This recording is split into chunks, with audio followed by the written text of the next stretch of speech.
इस video derivation of Schrodinger equation part 1 में सभी विद्यार्थियों का स्वागत है। सबसे पहले क्लासिकल मैकेनिक्स की लिमिटेशंस क्या हैं वो देखते हैं।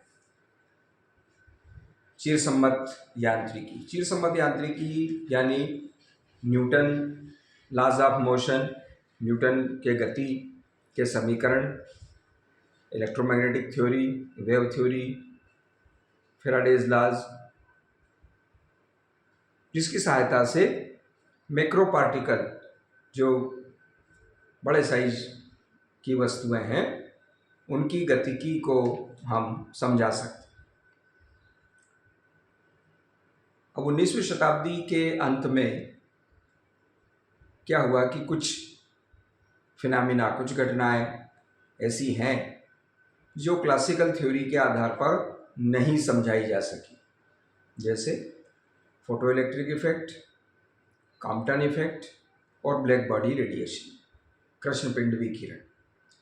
तो ये जो घटनाएं हैं इनको क्लासिकल थ्योरी के आधार पर, जिसमें हम रेडिएशन को तरंग मानते हैं, उस आधार पर नहीं समझाई जा सकी, और जिसमें हम ये मानते हैं कि जो एनर्जी है उसका फ्लो सोर्स से कंटिन्यूअस होता है, सतत रूप में होता है, जिस तरह से कोई फ्लूइड कंटिन्यूअस फ्लो हो रहा हो, इस प्रकार से।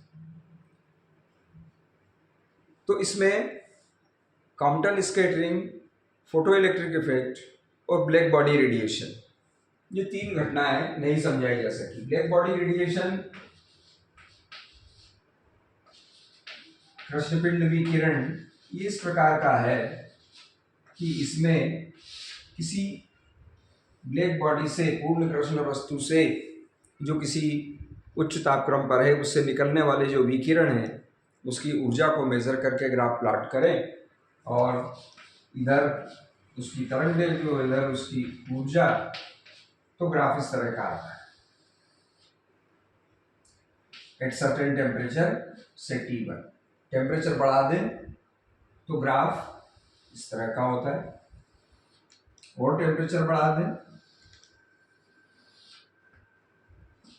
T2, T3, इस तरह से बढ़ाते जाए तो ये ग्राफ इस तरह का होता है। तो ये जो कर्व है, this is known as black body radiation spectrum, और इसको नहीं समझाया जा सका।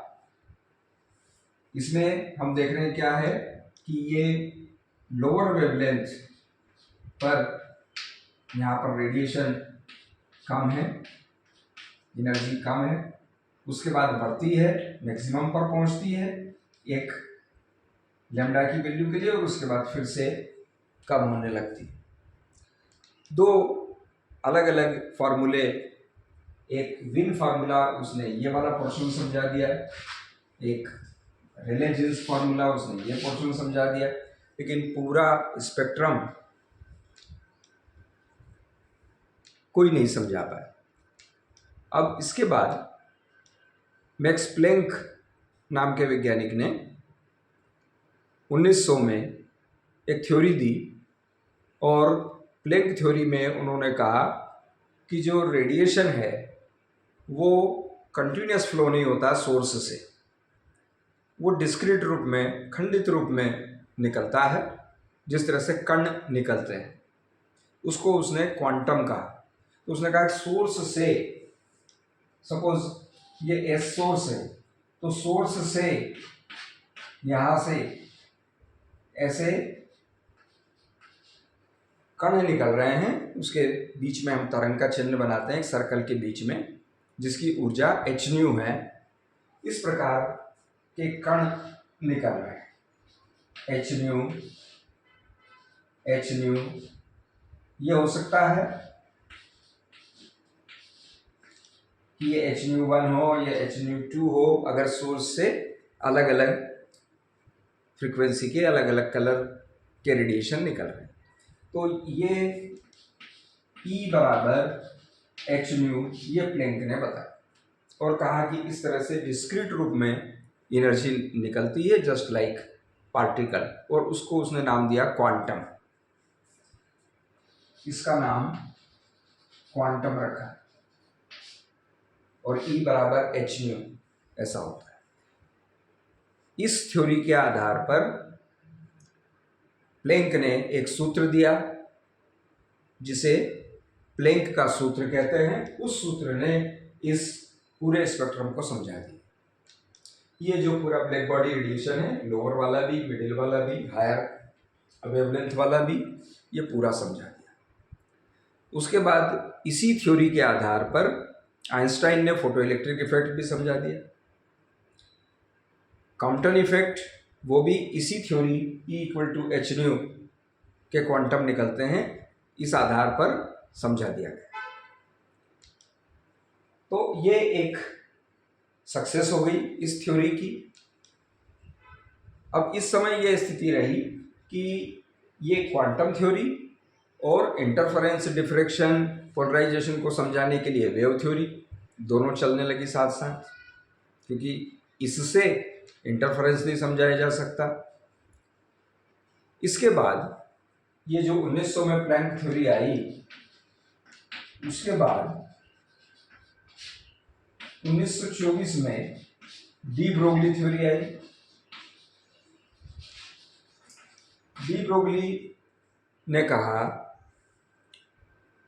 कि यह विकिरण के साथ ही ऐसा नहीं है कि वो कभी तरंग भी है और कण भी जैसा व्यवहार कर रहा है।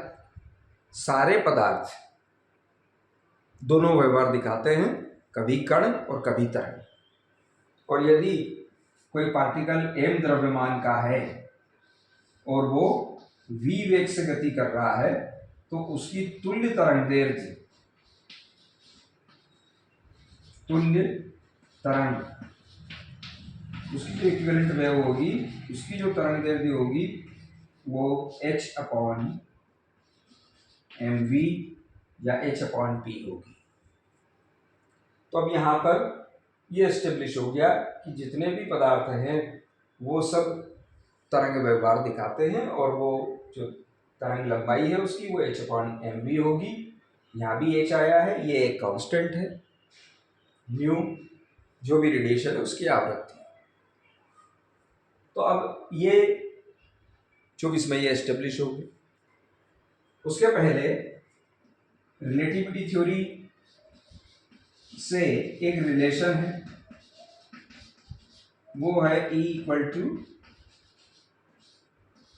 mc², यह रिलेशन। तो यदि m द्रव्यमान की तुल्य तरंग यह है और m द्रव्यमान की तुल्य ऊर्जा यह है, तो इन दोनों को अगर हम इक्वेट कर दें तो हम देखते हैं mc² = h न्यू। यह है, तो इससे हम निकालें न्यू, तो आया mc²/h, और ये लेमडा डी ब्रोगली तरंगदैर्ध्य, इसका इसमें गुणा कर दें, न्यू × लेमडा, तो ये हो गया mc²/h, h/mv, तो m कैंसिल हो गया, h कैंसिल हो गया, तो आ गया c²/v। तो ये न्यू × लेमडा, ये जो द्रव्य तरंग है, पदार्थ की जो तुल्य तरंग है, मैटर वेव्स, उसका वेग है। न्यू × लेमडा वेग, उस वेग को हम कुछ नाम देते हैं u, है। ये क्या है? मैटर वेव्स, उसकी वेलोसिटी। तो ये वेलोसिटी c²/v के बराबर आ रही है। तो c² ये प्रकाश का वेग है और v इसका वेग है पार्टिकल का। तो ये c² v कम होगा, c² में v का भाग लगाएंगे तो इससे जो आएगा u definitely greater than c। तो ये जो तरंगें हैं ये प्रकाश से या विकिरण से भी ज़्यादा वेग से चल रही। अब कण तो कम वेग से चल रहा है v वेग से, और उसकी तरंग बहुत आगे चल रही है प्रकाश के वेग से भी ज़्यादा। तो ये जो विरोधाभास है, इसको किस तरह से श्रोडिंगर ने दूर किया। श्रोडिंगर ने कहा कि जब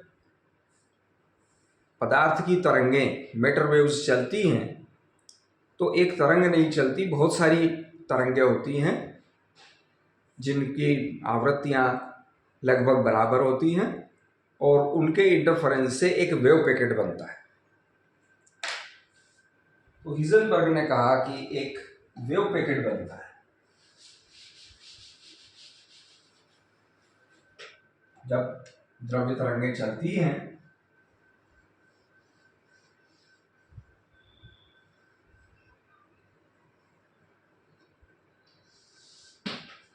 तो एक इस तरह का वेव पैकेट बनता है और वो चलता है। और यह कैलकुलेट हम कर सकते हैं कि जो ग्रुप वेलोसिटी कही जाती है इस वेव पैकेट की, वो इसके बराबर आती है। इसका मतलब कण इस तरंग में कहीं है, इस वेव तरंग पैकेट में कहीं है। तरंग पैकेट का वेग बराबर कण का वेग, और तरंग का जो कला वेग है vp, वो c इंटू स्क्वायर रूट एक इस तरह का रिलेशन हमको मिलता है।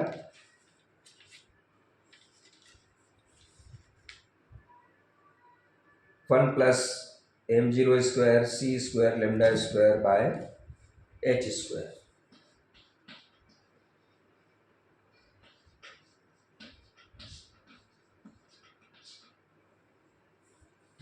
दिस रिलेशन शोज कि ये जो तरंगें हैं ये इस रिलेशन के आधार पर डिस्पर्शन दिखाती हैं, विक्षेपण दिखा रही हैं। तो ये तरंगें विद्युत चुंबकीय तरंगों से अलग हैं।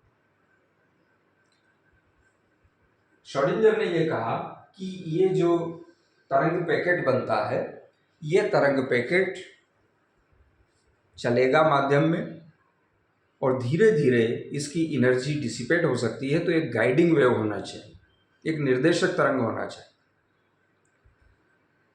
तो उसने कहा कि एक निर्देशक तरंग होती है, एक गाइडिंग वेव होती है, और उस गाइडिंग वेव का हम समीकरण लिख सकते हैं ठीक उसी प्रकार से जैसे कि हम तरंग समीकरण अभी तक लिखते आए हैं।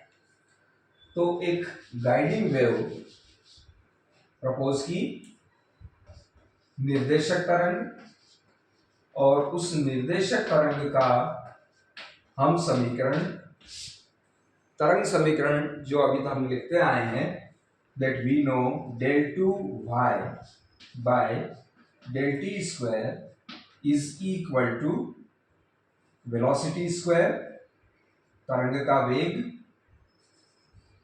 vp square del 2y by del x2। ये डिफरेंशियल इक्वेशन है तरंग का जो हमें ज्ञात है।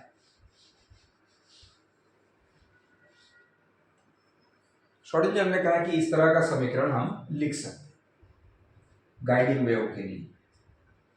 इसमें ये डिस्प्लेसमेंट की जगह पर एक नया फंक्शन जिसको साई हम कहते हैं वो लेंगे। यहाँ पर vp स्क्वायर तरंग का वेग del 2 Sai bye del x2 ऐसा लिखें। तो एक नया फंक्शन जिसको कि वेव फंक्शन कहते हैं, तरंग फलन, वो इंट्रोड्यूस किया श्रोडिंगर ने, और इस तरह की एक समीकरण लिखी। इस समीकरण से हम जो श्रोडिंगर की टाइम डिपेंडेंट और टाइम इंडिपेंडेंट इक्वेशंस हैं वो डिराइव करेंगे। वो हम अगले वीडियो में आपको बताएंगे। ये वीडियो आपको कैसा लगा बताएं।